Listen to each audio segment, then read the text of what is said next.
mungkin one memory yang nggak bisa lupa. Kayak something special yang di dalam hatiku yang nggak ada yang bisa atas ini. Ini experience yang luar biasa. Harus romance, harus ada geraknya, dancing apa gitu.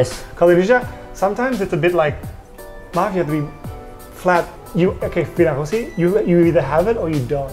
They want that. They want to see the real feeling. Itu kuncinya. Kenapa Richo berhasil mendapatkan tadi casting-casting itu? Karena Richo benar-benar dia bisa membagi. Kenapa banyak influencer yang nggak bisa terkenal? Karena fotonya terlalu ditata. Indonesia itu 270 juta. Penduduknya naik, GDP kita naik terus, pendapatannya naik terus. Jadi, I think this is a very potential market dan kamu kayaknya punya segala yang dibutuhkan untuk sukses juga di Indonesia. And everything.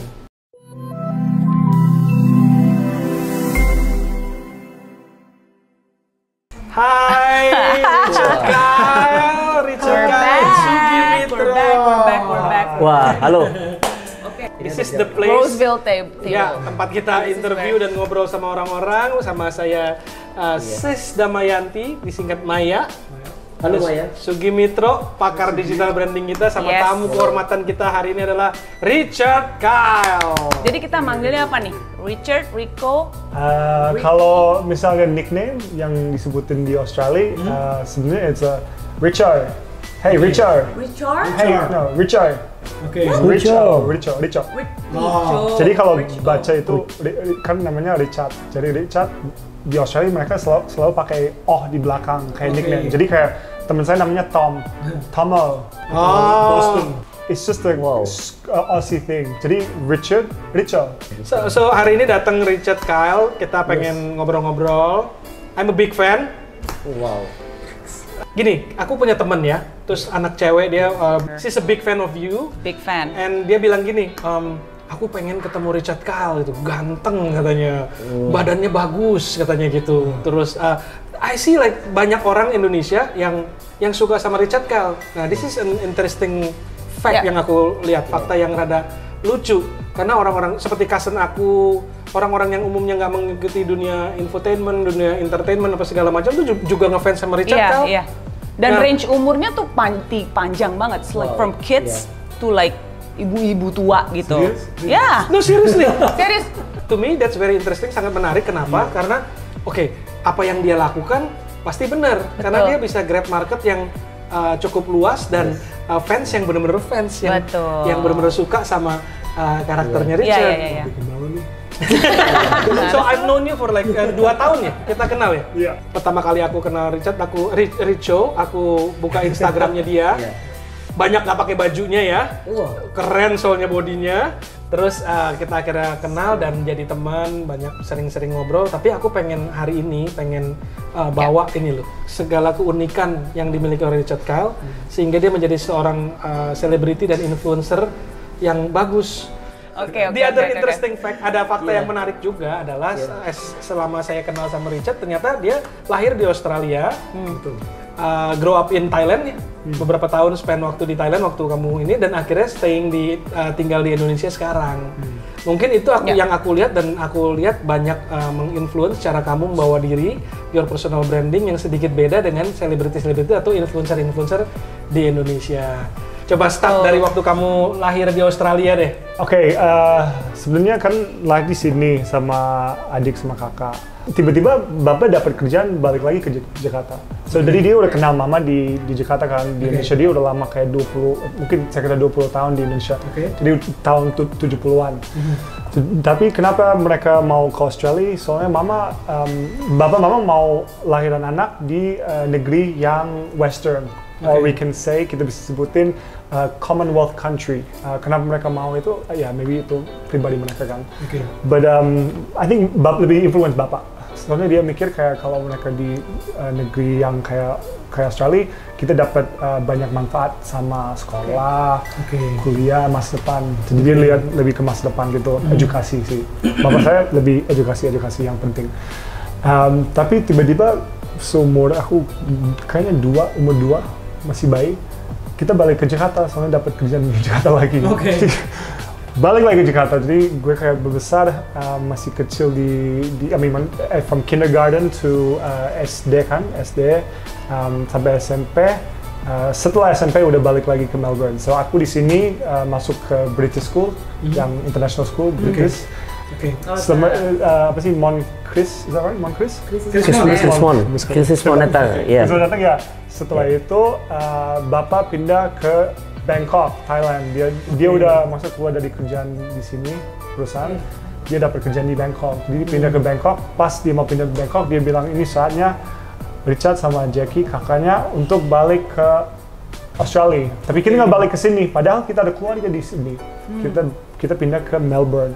Nanti gimana? Di Australia termasuk ganteng juga nggak nih? Aku dengar waktu kamu lahir udah langsung six pack badannya. Waktu bayi udah six pack katanya badannya. Umur 11 loh. Sebenarnya gini, waktu di BIS gue suka banget hidupnya di Jakarta. Kayak belajar semua, kayak main sepeda, always doing sport. Kayak gue belajar baseball, soccer, semua di Jakarta kan. Pas balik di Melbourne, gue jadi orang luar. Padahal orang gue kan negara Australia. Tapi mereka lihat gue kayak, kok lu orang Australia tapi kelihatan beda, pakai baju beda, terus kamu ada logonya Amerika. Jadi gue dibully 2 tahun, selama 2 tahun, kelas 7-8, dibully terus sampai aku bilang sama bokap, kayaknya aku nggak mau di sini deh, aku mau balik ke Jakarta. Jadi aku hampir balik ke international school di Jakarta lagi. Hampir berarti enggak? Hampir enggak. Siapa yang mau kita ngebully? I think masih kecil orang kayak dibully gara-gara apa? Satu, kalau kamu beda, mereka nggak suka. Kan itu mentalis yang anak muda kayak, lu beda, you're not like us. Jadi you cannot be in our group. Jadi gue pakai baju kayak aneh. Like aneh tuh gimana? Like ya mungkin mereka di Australia masih kecil pakai board shorts, singlet, baju, cap gitu kan. Mereka lihat beda. Aku juga ada kayak rambut yang my best friend always said like comb over gitu. Sampai kayak ini ada botol shampoo kan I used to snore. Snore apa sih? Norok kan? Norok. Terus kalau misalnya they used to line up the botol shampoo terus lempar ke gue kayak biar bangun untuk kayak diem gitu. Sampai gitu kayak sepatu seru. Kayak wake up, kayak semua ketawa kayak terus tidur lagi kalau pas berisik gitu. Ya, kayak maksudnya kayak emang dibully banget.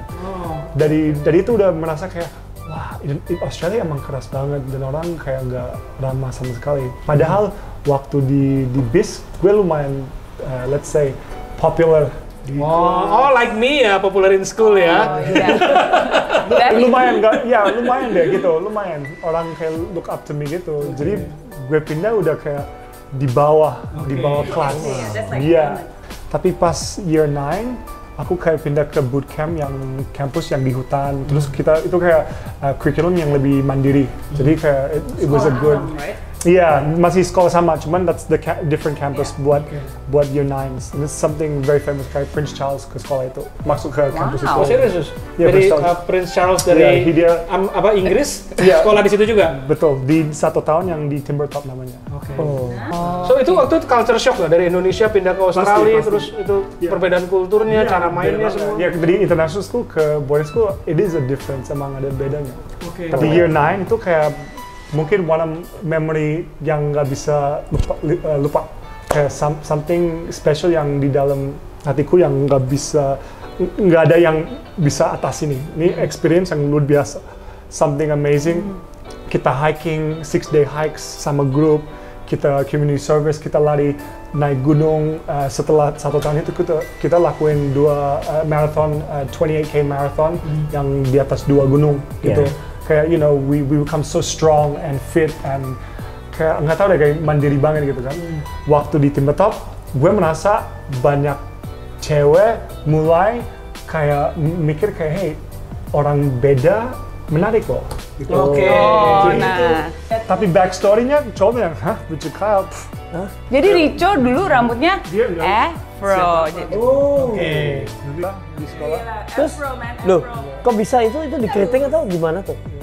Nggak tahu deh. Aslinya gini? Iya, aku bukan, gue pakai wax kayak punk rock banget gitu.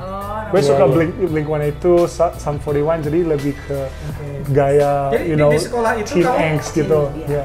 Di sekolah itu kamu belajar untuk Belum, fisik, enggak, gue masih kurus gitu. Tapi mulai itu yang- mencintai kegiatan olahraga. Iya, begitu. iya Alam benar. gitu, Iya, alam. tapi kan ya alam, exactly. Itu pengalaman lebih ke alam. Jadi kita hiking sama skis, Skiing. yang cross country skiing, masuk ke lodge, put a fire, terus hiking lagi gitu ya.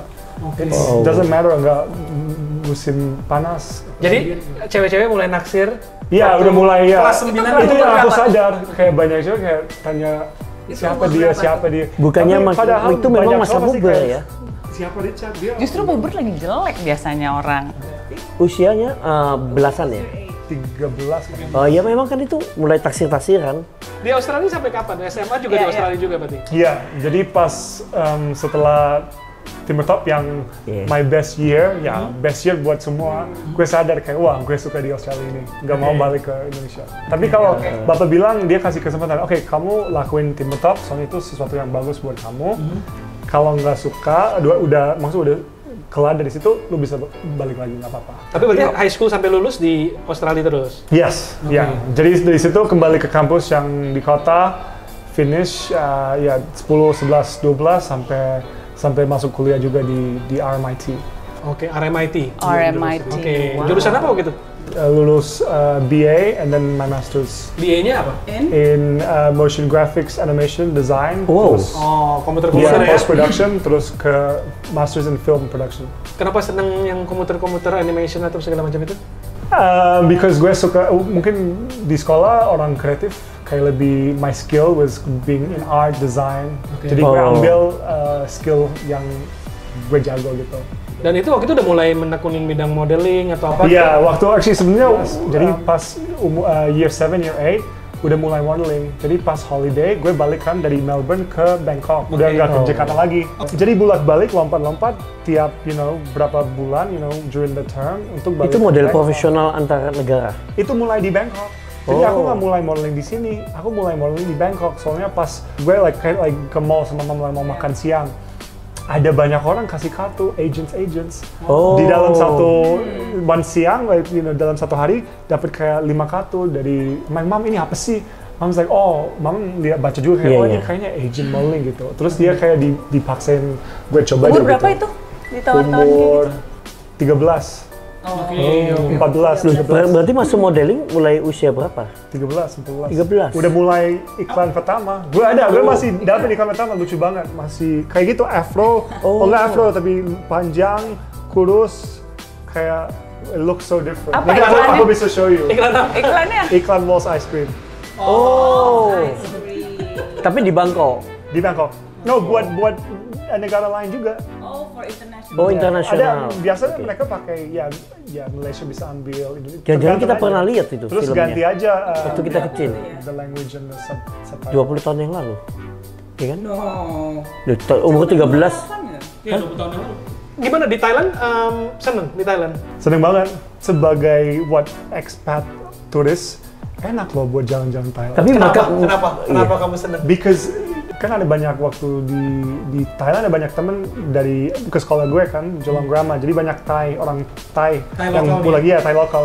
So gue kayak bergaul sama temen Thailand gitu. Jadi Sampai banyak sekarang orang. bisa ya bahasa Thai-nya itu. Dikit-dikit. Jadi bahasa Thai aku kayak lebih kita bisa sebutin taxi Thai. Iya. Kap, put bahasa Thai kap, dai kap, put bahasa Thai gitu. Put bahasa Thai kap, like put Thai dai kap. Itu artinya apa tuh tadi? It's like, do you speak Thai? Ya kamu bisa ngomong Thai nggak? Bisa, aku bisa bicara bahasa Thai gitu. Oke, jadi kalau waktu kamu lagi sekolah tuh looking forward balik ke Thailand atau memang secara ini imbang lah di Thailand oke, di Australia oke? Kayaknya dari dulu Thailand, soalnya aku udah kayak sayang banget sama Thailand. Itu yang Iya, aku I belajar. can see in your face waktu kamu ngomongin Thailand, you glow. Emang. Because banyak memory di situ. Kan masih Banyak memori, banyak pacar. Oke, bukan. Oke, dia sebagai teenager 13 belajar semua on the streets of Thailand. Oke. Example, kamu bayangin. Oke, Rap district, waktu nyanyi. di Sukhumvit, di Iya. soy-soy gang-gang di mana-mana ada cocktail apa sih kayak cocktail bar yang dibangun di pinggir jalan. Itu dimanapun, di mana-mana.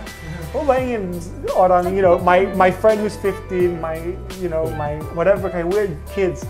Tapi kita duduk, yuk kita beli, apa sih cocktail apa kayak slingshot or apa sih ya sex on the beach. Ya aku mau sex on the beach gitu.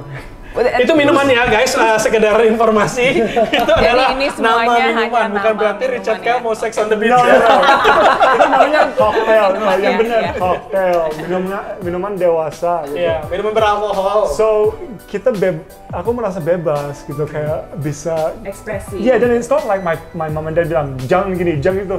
Itu Bangkok loh, semua bebas bisa. Kamu lihat ini aja kayak wow, oke, kayak ada maksudnya it's like a free city gitu. Jadi duduk minum langsung ya sedikit mabok kayak wow, aku nggak feeling enak nih, gitu. Jadi sama semua temen sama kan, you were all the same. Jadi itu bikin ketawa, itu bikin friendship, itu bikin pengalaman, kayak Itu kayak di film Hangover kan ada ya? Iya, that's right. Iya. Iya, kamu tahu film Hangover emang ada kayak gitu. Emang it's true. Itu sekarang nggak begitu. Beda sekarang. Originally, where do you come from? Your mom and dad? Oh, oke. Jadi mama orang Bandung, Sunda. Oh, dari Indonesiana. Bisa ngomong Sunda juga? Aku mah damang. Bisa nari Sunda bisa. Bisa coba kumaha damang. Damang. Kumaha damang. Jadi mama orang Sunda, bapak Inggris, British. Kenapa mereka pilih Australia? Soalnya dekat di samping Indonesia. Terus mama nggak suka dingin. Jadi dia nggak mau balik ke England. Terus jauh dari keluarga kan. Terus gimana teman-teman di Australia waktu ngeliat kamu jadi bintang iklan Walls pertama kali by the time you're 13? Ketawa sih, mereka ketawa soalnya lihat ceritanya kayak oh my god lucu banget kayak. Soalnya kan iklan-iklan yang buat anak atau yang buat es krim, permen selalu cerita lucu kan. Jadi dibayar berapa sih? Oh iya, zaman pertama. Dibayar berapa? Your first iklan ya? Kayaknya 3.000 US. 3.000 US dollar. Iya, When you're 30? Iya. Jadi ini cerita bagus juga. Mohit sama berapa temen Hai lagi. Mohit. Ya, berapa temen lagi kayak mereka lihat pas holiday gue banyak jobs, iklan, syuting, terus gue keluarin banyak duit. Tapi mereka happy banget soalnya manfaat mereka kayak Richard dia generous banget waktu kita keluar, dia beli minuman, dia beli ini, dia beli makanan. Yang $3,000 ya? Mereka masih ingat.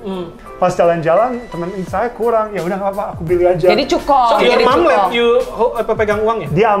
Dia ambil seberapa, terus aku bisa spending. Jadi kamu di Thailand fokusnya sebagai model gitu ya? Iya, soalnya kan libur di Thailand emang fokus. Ya dari kecil kan sampai lulus dari sekolah ke lulus kuliah maksudnya? Ya pas kuliah gue jarang balik ke Bangkok kan, gue fokus di Melbourne aja. Tapi waktu di Melbourne masih modeling kan di Melbourne. Untuk Thailand tapi? Ya kan waktu di kuliah kan harus ambil kerjaan juga, jadi ada modeling sama retail. Retail itu gue kerja sama Calvin Klein Jeans sama Sunglass Hut. Itu jadi terkenal nggak sih? Maksudnya di Thailand gitu orang kayak udah mulai start noticing you. Iya, ada not say terkenal tapi di dalam lingkungan iklan, cause iklan itu kayak hits banget di Thailand. Iya. Mereka bikin cerita yang gemes, lucu. Thailand jago. Jadi they have their industry yang sesuai buat Thai advertising. Beda banget sama Indonesia. Mereka kan if you look at the tampilan image it's always like harus ganteng, harus cantik, harus romance, harus ada geraknya, dancing apa gitu. Kalau Indonesia sometimes it's a bit like maaf ya tapi flat, boring. Tunjukin hard sell product, ini copy, aku lagi di rumah sendiri kayak Thailand ada emosionalnya, ada banyak fun. They're very emosi. Mereka bisa kayak expand sama ide-idenya kayak kita gimana kalau kita bikin ini. Mungkin di Indonesia lebih this is a product, ini intinya message yang pesan kita mau kasih. Jadi kalau jadi model di sana harus multi talent juga kali ya? Iya, mereka bisa tes. Kalau casting, kalau kita lagi nyetir mobil, emang ada apa sih yang alat nyetir gitu. Kita kan iklan mobil kan. Jadi emang mereka kayak kamu kayak drifting. Mereka mau lihat facial expression gimana pas kamu kayak gitu. Semua casting harus kayak bergerak sesuai sama. Ada yang ngajarin gitu? Atau itu natural? Casting director. Casting director. Dia kasih tahu feelingnya bagus. Gue suka kalau lo begini, kamu masih dapat feeling itu. Cuman kita mau kamu gerak lebih ke sini. Beli deadlift harus ada gitu kali ya. Beli deadlift nanti beli sekolahnya. Coba lihat Instagramnya Richard Kyle. Iya. Posenya lihat. Maksudnya I think it's professionally done ya. Maksudnya ya let's say bisa bilang ya it comes natural. Maybe because of the training yang kamu dapat selama jadi model di Kalau Thailand. misalnya sama Ivan itu dapat feeling nggak? Itu feelingnya harus dapat dari mata sampai the way. They'll say like, okay, kita mau kamu smiling sekarang, mereka senyum kan. Terus kita nggak mau senyum gitu, kita mau senyum sama mata. Oke. Oh my god, pantesan. I was telling you about your sparkly eyes right now. Mereka dapat asli dari sini, nggak cuman. It's like. No, I've noticed something different. Saya lihat di Instagramnya ada yang beda soalnya. The way dia post, the way ekspresi mukanya itu ditata. Maksudnya nggak tahu comes natural mungkin buat dia ya, tapi saya lihat beda dengan Instagram influencer atau selebriti yang lain. Ini yang bikin orang jatuh cinta mungkinnya jadi like-nya tinggi apa segala macam karena bukan cuman ekspresi oke, dia foto sembarangan atau apa itu benar-benar.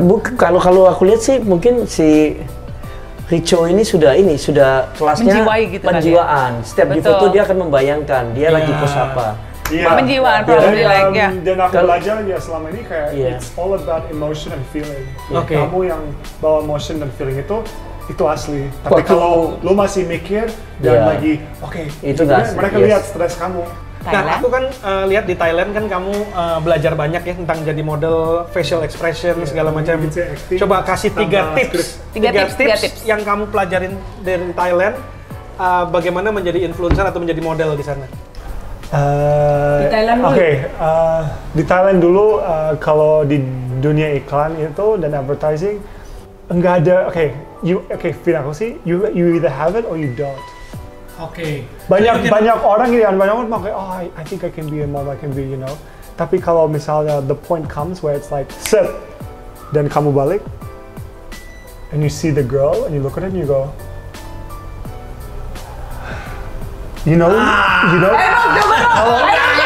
kalau kamu bisa show that you saw her past and it hit your heart, yang cewek itu kayak bikin kamu kayak terus kamu jadi malu atau gimana? They want that. They want to see the real feeling. Jadi first step-nya adalah harus come from the heart ya. Iya, harus real, harus asli. Real, asli, nggak bisa, come from the heart. Berarti second tip?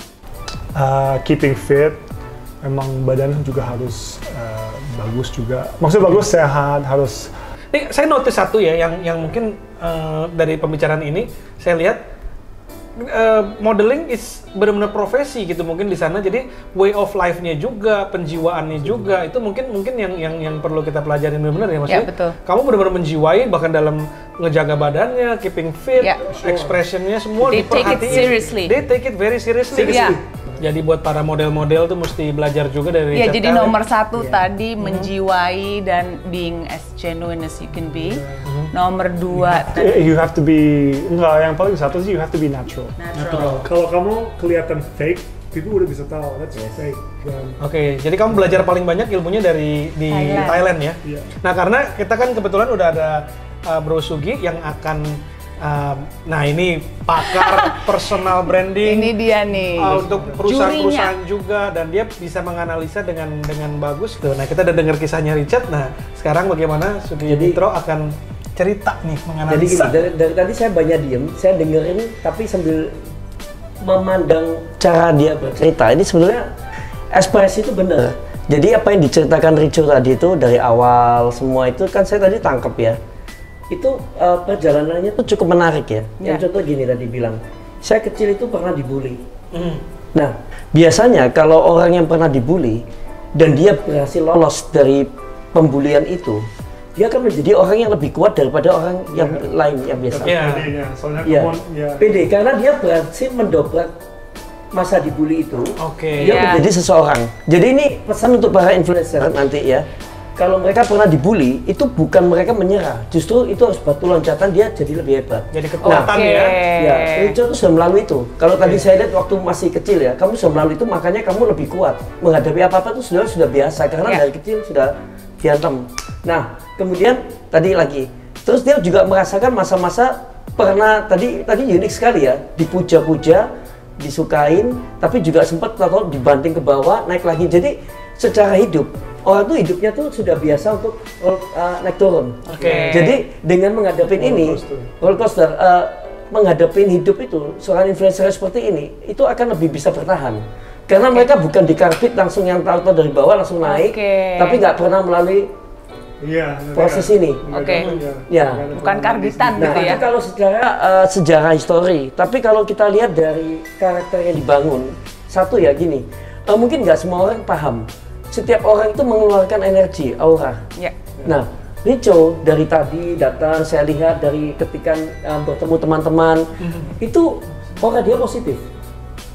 Ada gini ya, ada orang yang auranya negatif. Jadi dia tuh isinya tuh penuh dengan kebencian, dia penuh dengan kemarahan, dan dia tidak bisa memisahkan di mana lagi ada masalah dengan situasi di lokasi. Nah, itu kuncinya. Kenapa Richo berhasil mendapatkan tadi casting-casting itu? Karena Richo benar-benar dia bisa membagi. Jadi gini, kamu sudah bisa mengendalikan mindsetmu, otakmu. Kalau saya lihat ya, karena apa? Contoh gini ya, dia tadi bilang waktu di casting, saya bisa lihat kayak Richo langsung lihat, misalnya lihat gitu ya. Itu berarti dia bisa membayangkan, memasukkan di hati, mengendalikan pikirannya. Jadi Richo ini tipikal orang yang dia ada masalah pun dia bisa membagi kapan harus memikirkan masalah, kapan dia harus ada waktu serius, kapan profesional.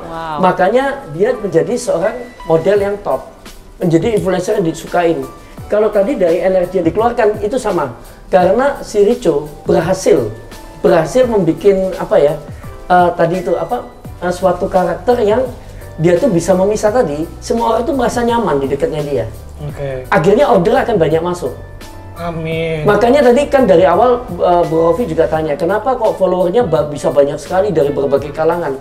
Karena semua orang melihat fotonya Richo, nggak dibuat-buat, nyaman. Richo berarti, jadi gini ya, penampilan memang kita bilang dunia panggung sandiwara. Tapi ketika Richo menampilkan sosok di sana, sandiwaranya tuh perfect gitu loh. Kayak gini ya, seperti Iron Man, Tony Stark, diperankan Robert Downey Jr.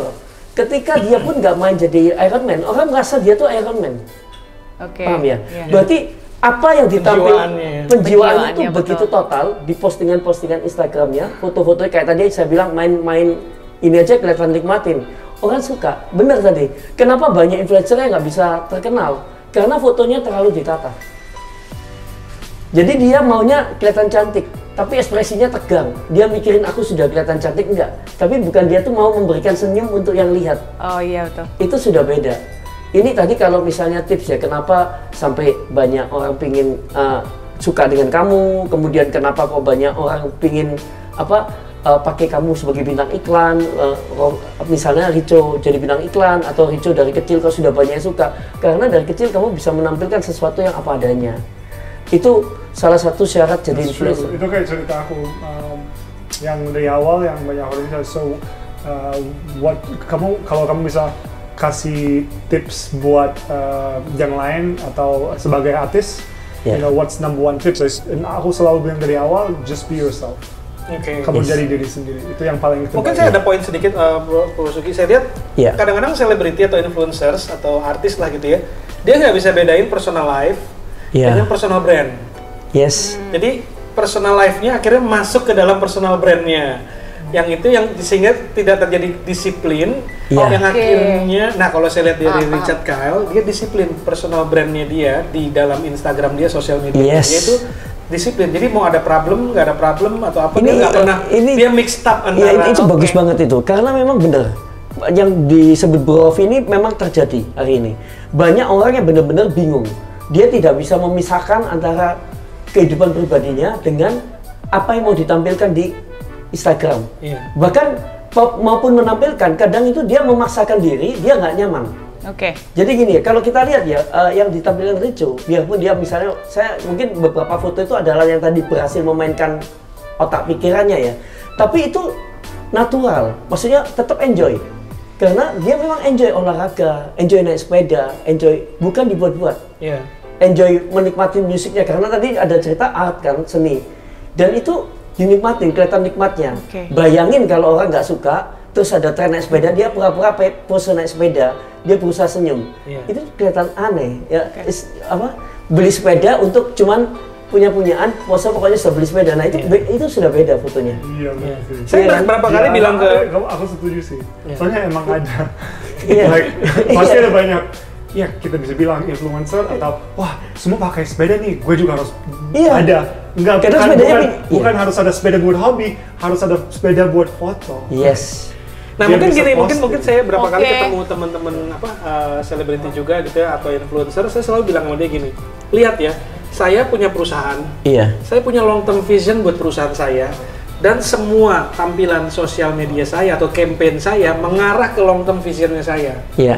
Jadi menurut saya influencer atau artis juga mesti punya sosok apa sih yang mau dia tampilkan, seperti apa, dan play to your strength, kuatnya di mana, dan consistently menuju ke sana. And tell your story. Sehingga kita nggak istilahnya berbelok-belok gitu, dan nggak perlu, menurut saya gini, saya selalu bilang berkali-kali, play to your strength, kuatnya di mana, mainin terus. Kenapa? Jadi itu ciri khas kamu, beda. Nah kadang-kadang orang suka itu sih, suka oh di sana ada yang bagus dia ikut, di sini ada yang bagus dia nggak benar-benar main, punya long term vision, strength-nya dia ada di mana gitu. Nah saya lihat dari kamu ini, strength-nya kamu adalah kamu cowok, maskulin ya, macho, outdoor sport, ini itu segala macam, dan kamu main di situ terus kuat dan followernya ke build. Engagementnya jadinya bagus. Sebetulnya gini, karena apa yang ditampilkan Rico ini jelas. Jadi gini ya, kalau kadang kita kan kalau cari bintang iklan, influencer itu kan kita cari secara kita scroll dulu kan. Nah, Rico ini kan berani membuka bajunya. Maksudnya, wih badannya jadi nih. Berarti cocok. Paling nggak dia ini sudah orang-orangnya sport sudah mulai melirik. Karena berani. Tapi coba bayangin kalau misalnya nggak pernah buka baju. Kan kalau dilihat sepintas nggak kelihatan ada ototnya, kelihatannya kurus saja. Tapi setelah dibuka, wah berarti cocok. Nah itu bukannya tanpa perjuangan loh. Makanya sekarang ini saya kalau lihat ya, banyak orang influencer pingin terkenal, tapi dia malas gerak. Dia pingin terkenal, dia pingin banyak iklan, pingin dapat apa, tapi dia nggak mau usaha, olahraga nggak mau, bentuk perut nggak mau, ya kan? Jaga makan nggak mau. Saya udah push up 30 kali. Nah, bener kan? Karena tapi nggak apa-apa kalau memang dia influencernya untuk misalnya sebagai komedi kan nggak harus bentuk ini, yang penting kan suaranya lancar atau badannya justru postur yang unik-unik malah jalan. Ya, kan dia melatih omong aja. Nah, tapi ini kembali ya, kalau menarik untuk Rico ya, kalau saran saya nih ya, kan biasa, oh ini sarannya gimana nih? Anda sudah punya banyak kelebihan ya, kalau saya lihat ya. Kalau mau sukses di Indonesia, ini kalau yang ini gampang banget. Kalau sudah sukses tambah sukses. Karena kelebihannya adalah bisa berbagai macam bahasa tadi. Looks juga nggak pada umumnya. Itu yang paling dapat duit itu sebetulnya kalau bisa melatih public speaking. Karena ketika kamu bisa menjadi sebuah attract di sebuah acara yang kamu punya sebuah kekasan, itu orang entice. Iya. Orang yang cari kamu, dia akan tunggu acaranya. Itu kesuksesannya biasanya seperti itu nanti. Karena kalau iklan itu kan kita nggak bisa setiap saat. Tapi kalau untuk menjadi seorang sosok yang sampai bisa bicara ya, misalnya mewakilin bicaranya terus membahas bagaimana pola hidup sehat, bagaimana apa. Nah itu akhirnya punya sebuah acara sendiri yang akan ditunggu. Nggak tahu di YouTube-nya, nggak tahu apa. Jadi lebih difokusin lagi. Kalau saya bilang bukannya jelek, tapi masih agak ini Rico seperti sehari-hari, tapi nggak ada tujuan yang jelas arah kemana. Kalau lihat, kalau misalnya teman-teman lihat Instagram saya, arahnya jelas, bahasnya branding terus, pokoknya dia mau branding terus. Nah, positioning. Itu benar, public speaking itu penting. Tapi waktu di sekolah gue nggak ikut. Kenapa? Gue malu untuk buka suara di depan umum. Gue malu dan gue nggak berani. So that's what brought me back. Jadi kalau modeling itu kan kita pakai feeling tanpa ngomongan. Tapi sekarang sudah bisa nih. Tapi sudah bisa kok sekarang. Ya udah public speaking. itu gara-gara Indonesia. Ya, soalnya bagus harus, dong. kamu like, Kan mereka juga nggak kamu latihan, masuk aja, masuk. Nggak briefing, nggak Cuma mau. gitu. Kan Gini. Kayak siapa ya? Nyindir ya, dia nyindir. Kayak ya. harus di-push itu sampai kayak udah biasa, udah forget aku grogi nih kayak just do it sampai belajar. Gini, kuncinya ya. Sebenarnya gini, Rico yang lakukan sudah benar. Kamu mau jago di public speaking, sebenarnya nggak usah training, nggak usah apa. Bicara aja sesering mungkin. Sering ada acara begini, lama-lama sudah hebat sendiri. Kalau saran saya, ini harus lebih dikerucutin. Instagram, kadang banyak influencer itu tidak mengarahkan mereka ke satu tujuan akhir. Mereka hanya posting, tapi tidak ada tujuan akhir. Misalnya gini ya, karena saya tuh percaya semua kerja itu harus ada goalnya. Termasuk kamu bikin media sosial, goalmu apa? Kalau saya tanya, oh cuman pasang foto supaya foto nggak hilang, ya sudah, nggak dapat apa-apa. Tapi misalnya, oh saya pasang goal ini, saya kepingin nanti dikontrak sama si A, si B, si C. Nah, kita sudah mulai mikir itu, kita akan mulai masang. Misalnya gini, oh saya membayangkan saya 3 tahun lagi adalah pembicara terkenal untuk sebuah acara yang keliling Indonesia. Nah, itu sudah mulai dipostingnya seperti itu, mengarah. Jadi itu yang kadang orang nggak tahu, tapi cara sukses untuk seseorang itu seperti itu. Jadi kita nggak bisa bikin Instagram cuman asal, kan sekarang pokoknya followerku banyak lah, terus ngapain followernya? Apa yang direkam mereka di otaknya tentang kamu? Maksudnya gini, apa yang direkam orang ketika lihat Rico di, oh orangnya ganteng, badannya six pack, loh terus ngapain kalau cuma paham maksud saya? Paham. Nah, itu yang harus karena ketika kamu mengeluarkan potensimu dan arahnya kemana, itu akan menarik iklan datang sendiri. Nah, itu yang mungkin saran ya untuk Rico atau influencer lain ya, karena nggak semua orang tahu, tapi itu strategi personal branding yang kamu harus bangun. Misalnya Maya nih, Maya saya pengen jadi apa? Gampang, lu pikirkan terus tiap hari, lu posting ngarahnya ke sana terus. Akan datang sendiri. Ya. Ya hari ini benar-benar fun banget nih bicaranya. Keren. Nggak berasa waktunya dan ini nggak tahu nih, kita bakal diomelin apa nggak Mr. Producer kan. my teenager life kan masih. Ya. Nanti kita undang lagi lah, Prof ya. This side of you, orang Yeah. mesti tahu bahwa To know you, lu your mencapai other posisi ini sekarang itu karena apa gitu, dan banyak sekali kita gali ya tips-tipsnya, terutama dari Thailand seperti apa, Australia seperti apa juga. Kalau saya lihat Rico ya, potensinya itu luar biasa loh kamu. Maksudnya gini, kamu ini sekarang ini sudah, maksudnya gini, kamu sudah punya masa di beberapa negara, terutama Indonesia ya. Nggak gampang orang bisa dapat segitu, apalagi cowok, susah banget. Nah, tinggal kamu pertajam aja, mau ke arah mana, kuatkan itu. Dan kamu sounding kemana-mana. Kamu ingin jadi apa? Kamu yang sounding. Jadi kadang kamu yang harus bilang. Kayak mantra gitu ya? Yes. Diyakini dan ditulis. Itu akan jadi. Sukses banget. Bakal bisa melambung terus gini, tambah naik. Karena secara pukulan dia sudah dapat berulang kali kalau dari masa kecil. Jadi untuk tahan bandingnya sudah dapat. Tinggal suksesnya tuh tinggal ya langkah sedikit aja deh. Sebenarnya ini nggak tips, tapi menurut saya pengalaman hidup saya dari dua dunia yang beda, Indonesia maksudnya mix culture, ya udah keliling, travel ke banyak dunia jadi backpacker, udah di Thailand, udah di Melbourne, udah di Indo. Maksudnya mama papa saya udah kasih kesempatan yang terbaik dari edukasi di Australia, dari understanding Indonesian culture sampai Buddhist culture di Thailand. Yes. Dia kasih pengalaman all that dari kecil sampai sekarang. That's why aku jadi diri sendiri dari semua pengalaman itu. Kalau misalnya aku cuma di Indonesia aja atau cuma di Australia, gue pasti beda. Itulah yang saya bilang, international flavornya berasa. Tapi mungkin kalau dari saya, Richard, kan Thailand, Australia, Thailand penduduknya sekitar 70 atau 80 juta, saya lupa, 90 juta kalau nggak salah. Australia 17 juta, almost 20 mil. Indonesia itu 270 juta. It's a growing market dan penduduknya naik, GDP kita naik terus, pendapatannya naik terus. Jadi I think this is a very potential market, dan kamu kayaknya punya segala yang dibutuhkan untuk sukses juga di Indonesia. Pertanyaan terakhir nih sebelum kita dimarahin produser. Cewek Thailand, Indonesia sama Australia bedanya apa? Ini seru nih. Kalau kamu bilang cewek Thai bisa, ya kelihatan begini, mereka kurus, mereka menjaga makanan, they know their diet. Kalau makanan Thai mau lose weight, mereka makan som Thai tiap hari, you know. Memang gitu, kantor makan som Thai biar kurus, you know. They know. Yes. Kalau orang Indonesia, to be honest, ya they're a little bit kurang sama kesehatan, jadi sedikit males. Ya udah, cewek Thai, I don't know, kan for me, to be honest, Pernah punya pacar cewek gue nggak ambil cewek beda-beda kayak jadi minoritas, to be honest. For me, every person is different. Jadi padahal cewek, cowok, whatever, everyone is different. Jadi aku nggak bilang, oh ya orang Thai begini, orang cewek begini. Bisa lebih general, tapi kalau kita mikir ke pacar, I think everyone beda-beda. Oke, Richard, thank you banget. Makasih Bro ya. Sugi juga, thank you. It's been fun. Ini salah satu acara podcast yang sangat menyenangkan hari ini, episode ini ya. Mudah-mudahan bisa berani jadi influencer dan bisa ngambil tips-tips dari cerita Richo. Iya, dan dari tips-tips dari Bro Sugi Mitro, pakar juga digital pastinya. branding Dia kita. sudah punya semua, tinggal di Amin. Jangan lupa ya sama kita ya. step-stepnya. Oke, thank you very much semuanya. Deliver. Bye. Thank you. Bye.